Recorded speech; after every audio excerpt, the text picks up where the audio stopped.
He thought he could remember some moments where he had been, without fully knowing or appreciating it, in a state of contentedness that might, if investigated and pursued, lead to happiness, just as it might have unraveled in his hands like so many fraying threads.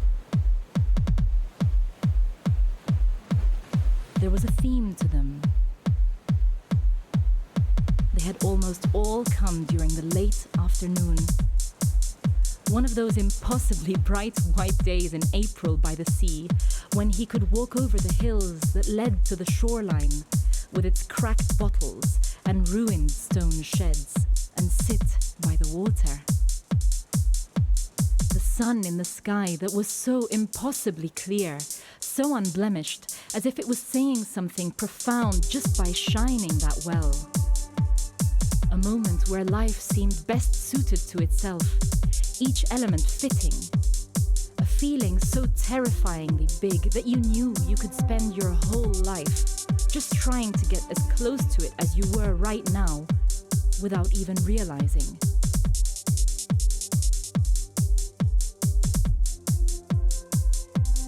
The light hitting the waves and splaying out in all dimensions. You could almost hear the rays as they crackled and shimmered on the foaming waves. Electric white magnesium skating over water.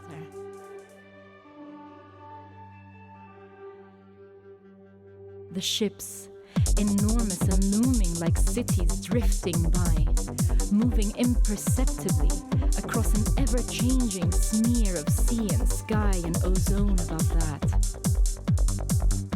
You could take a string and pin it right onto his chest, unspool it across the entire map of his life, through all the U-turns and wrong moves. And if you flattened it out and untangled it again, it would lead right back to that moment by the sea. That day he realized he was never going to see her again. And of course he didn't appreciate it as it was happening to him. It could only be seen from distance, something too huge and deep and wide to perceive in close-up. It had taken years for him to realize what had happened that day on the beach. Feet curved over the papery pebbles, with only the tips of his toes reaching into the sand. His hands clasped over his knees, and for the first and only time, not fiddling with themselves. Just still and decided. How many times had he tried to recreate that there? Retracing his steps, even guessing at the rough date each year and setting out from the house at around the same time of day. To try to catch the precise same angle and hue of the light bouncing around across the strait.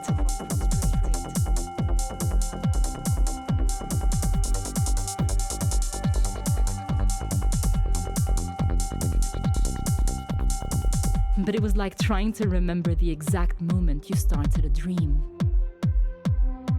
The thing that happened without his realizing, leaving its imprint on his life and coloring every future thought and word and action. Whatever he felt, whoever he was with, whatever he said for nearly every day for the rest of his life, was really a shadow for wanting to be reunited with that moment in Tarifa. Tarifa.